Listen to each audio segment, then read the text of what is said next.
அவர்களே, இந்த hydro carbon ப்ராஜெக்ட்லேருந்து நம்மளை பாதுகாக்கக்கூடிய 2 விஷயங்கள்னு பார்த்தீங்கன்னா, ஒன்று சட்ட பாதுகாப்பு, இன்னொன்று அந்த துறை சார்ந்த மாணவர்களோட ஒத்துழைப்பு. இந்த 2மே தான் நமக்கு பாதுகாப்பாக இருக்க முடியும்.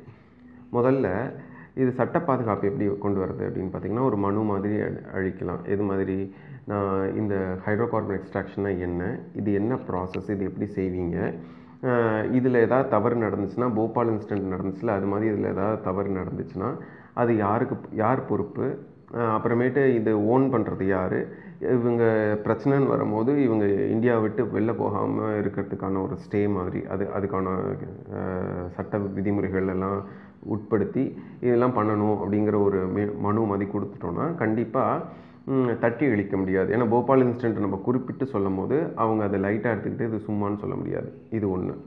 இது பண்ணிட்ட அப்புறம் அந்த பிஜேபி கவர்மெண்ட்டோ இல்லைன்னா அந்த எந்த நிறுவனமோ அந்த நிறுவனம் சேர்ந்து ஏதாவது ஒரு அறிக்கையை நமக்கு கொடுக்கணும். அதுக்கப்புறம் நம்ம என்ன பண்ணோம், நம்ம மாணவ சமூகத்தை பயன்படுத்தி அந்த அறிக்கையை படித்து பார்த்துட்டு, ஏன்னா அந்த துறை ஞானம் அவங்களுக்கு இருக்குது, அதை படித்து பார்க்கும்போதே தெரிஞ்சு போயிடும் இது எந்தளவுக்கு உண்மை பொய்யின்ட்டு.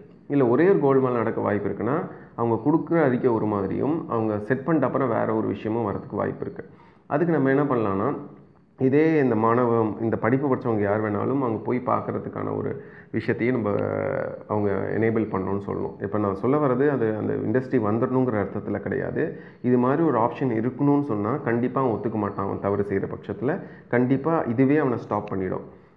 ஆனால் இப்போ நீங்கள் கோக்லாம் எடுத்துக்கிட்டிங்கன்னா, நீங்கள் என்ன இதில் கலந்துருக்கீங்கன்னு கேட்டால், நான் விஷம் கலந்தாலும் நான் என்ன விஷம் கலந்தேன்னு சொல்ல மாட்டேன், ஏன்னா கம்பெனி சீக்ரெட்னு சொல்கிறான். அது மாதிரி எந்த ஒரு சீக்ரெட்டும் வைக்க முடியாது. இது ஏன்னா நம்ம நிலத்தில் நம்ம மண்ணில் அவங்க ரசாயனம் ஊற்றுறேங்கிறாங்க. அப்படின்னா அவங்க இந்த ஓப்பன் ஆப்ஷன் வச்சு ஆகணும். இதை நம்ம கண்டிப்பாக கோர்ட் மூலியமாகவே கேட்டு ஒப்புதல் வாங்க முடியும். ஏன்னா நம்ம திருப்பி சொல்கிறேன், இந்த போபால் இன்சிடென்ட் ஒன்று போதும் நமக்கு இந்த விஷயத்தில் சப்போர்ட்டாக இருக்கிறதுக்கு. இது பண்ணிடலாம். ஒரு சயின்டிஸ்ட் குழு வச்சு நாங்கள் பண்ணால் பத்தாதான்னு அவங்க எதிர்வாதம் வைப்பாங்க. பத்தாதுன்னு சொல்லலாம். ஏன் காரணம்னா, ஒரு சயின்டிஸ்ட் நிறையா சம்பாதிக்கிறாரு. எப்படி சம்பாதிக்கிறார், யார்கிட்டேருந்து வருதுன்னா அது கார்ப்பரேட்லேருந்து தான் வருது. ஸோ அவர் 100% நடுநிலையில் இருக்கிறதுக்கான வாய்ப்பு ரொம்ப குறைவு. அதனால் சமூகம் இருக்குல்ல, அதை மாணவ சமூகத்தோட பங்களிப்பு தான் இதில் ஜாஸ்தி இருக்கணும்னு நம்ம சொல்லி வாங்கலாம். இது பண்ணிட்டாலே நம்ம நிறைய விஷயத்த தடுத்து நிறுத்திட முடியும். ஏன்னா நம்ம நிறைய நேரத்தில் எல்லாம் கண் கட்டின அப்புறம் சூரிய நமஸ்காரம்னு சொல்கிற மாதிரி தான் நம்ம அப்ரோச் இருந்திருக்கு. நம்ம இது மாதிரி நம்ம ஏற்கனவே ஒரு இது போட்டோன்னா கண்டிப்பாக இதுக்கப்புறம் அவங்க ஒரு செங்கல் கூட அதை எடுத்து வைக்க முடியாது அதை கட்டுறதுக்கு. ஏன்னா இந்த வழிமுறை, இந்த டிரான்ஸ்பரன்சி கேட்டாலே அவங்களால ஒன்றும் பண்ண முடியாது. நல்லதே நடக்கும்னு நினைப்போம். நம்மளால் நல்ல முயற்சிகளை செய்வோம். நன்றி.